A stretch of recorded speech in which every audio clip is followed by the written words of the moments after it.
Jadi Nabi kepegah asyaddu a'da'uka, seberat-berat musuh kata kon gop. Itanya baik tak fikir musuh tanya urang lingkar kon. Musuh katanya menantu kau. Musuhmu adalah dirimu. Asyaddu a'da'uka nafsuka, seberat-berat musuh yang kamu hadapi adalah nafsumu, kon iblis. Yang urang lingkar rumah dia anak urusan tetangga, jiran, tabi-tabi ngon tamkat nyen kan musuh. Pakat igap buat roy tanya buat roy musuh katanya nafsu katanya. Tukang pegah gop hana beres tau, nafsu pegah hana beres. Mami kita nyobek nafsu ka beres, nyen dumpu lain mendum beres. Hana ya hana beres bagni. Atini mahabbataka, nujuk ulung ya Allah yang galak dron. Wa ma'rifatak, bek le nabi ya Allah, bek nabi kelung atanya ni dron galak na kelung. Atanya ni dron galak benar bak lu. Tapi ya Allah, lehna atanya lu hana kepuri dron. Bek nabi angkala ilap talakia ba Allah nak beri kelung ya Allah yang galak drone. Tetapi syarat ya Allah monya ada yang najuknya drone galak nak beri kelung long mohon tipu tru ya Allah. Ada yang najuknya bumutama long turi drone.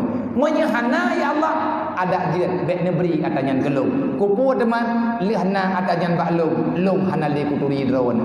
Nyawa tengku yang de kejadian dalam udip dia. Lihna promo kahana jamaah, lihna lakau kabul ibadat, lih tamakat kakriat. Wate katanya kahebat sombong, wate katanya kalepah rodo ke katua tepu urang ilikut, wate katanya kamhi tenang kahametan yang urang susah. Padahal atanya mandung ada yang kebenci li Allah. Atini mahabbataka wa ma'rifatak. Wate golongna anu tang-tang mangan beuna anu. Wate kana anu kadi kesebut bertanyo hantar puang ibadat.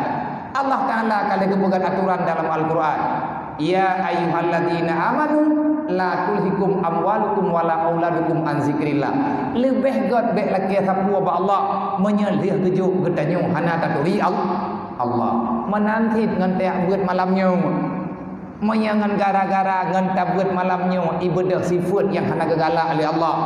Ya Allah yang nepejit long malamnya yang kalung dengar neputua long ya Allah daripada lungnya bermasalah dengan drone. Itanya yang penting berudip dalam dunianya ada baju begot dalam rida Allah ngan ada gebrinya bermutamah katuri Allah.